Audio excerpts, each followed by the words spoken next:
नाम नहीं है। हम लोग क्या है, कोई गरीब दिखता है उसको कह देते हैं ये तो सुदामा है।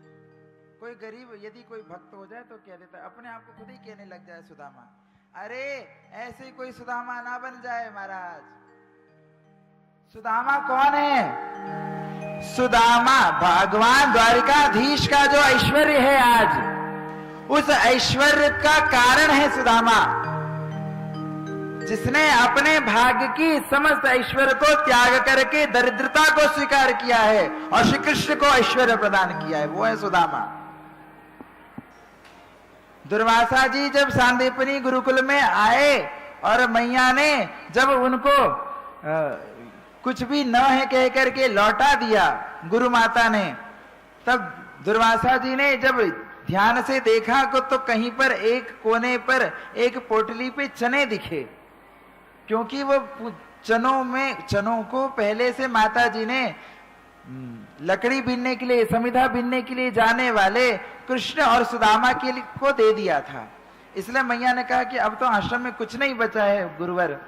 मैया ने लौटा दिया, गुरु माता ने लौटा दिया दुर्वासा जी को। तब दुर्वासा जी ने श्राप दे दिया उन चनों को कि जो इस चने को पाएगा वो दरिद्र हो जाएगा, आजीवन दरिद्र रहेगा। अब ये बात सुन ली सुदामा जी ने।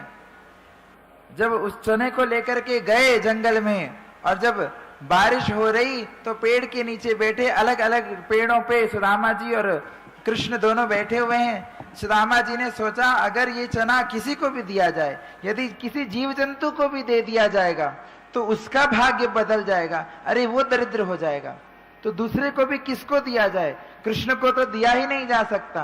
कृष्ण यदि उनको अगर दरिद्री आ गई तो सारा जगत दरिद्र हो जाएगा। स्वयं उन चनों को, उन श्रापित चनों को सुदामा स्वयं खा गए। चुरा करके चने नहीं खाए महाराज, कृष्ण को उस श्राप से बचाने के लिए चने खा गए।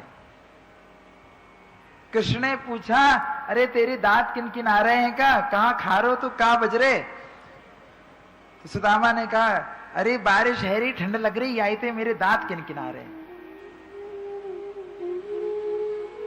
सब कुछ सह गए, सब कुछ पूरी दरिद्री को स्वीकार कर लिया, जीवन भर अकिंचन बन करके रहे। अकिंचन किसको कहते हैं? अकारो वासुदेव। एकाक्षरी शब्दकोश में अकार शब्द का अर्थ होता है वासुदेव, और जिसके एकमात्र कंचन, जिसके एकमात्र धन भगवान श्री हरि श्री वासुदेव हैं, वो है अकिंचन। ऐसे हैं सुदामा। सुदामा कोई साधारण व्यक्ति नहीं है, जिन्होंने भगवान को आशीर्वाद दिया है, जिन्होंने भगवान को ऐश्वर्य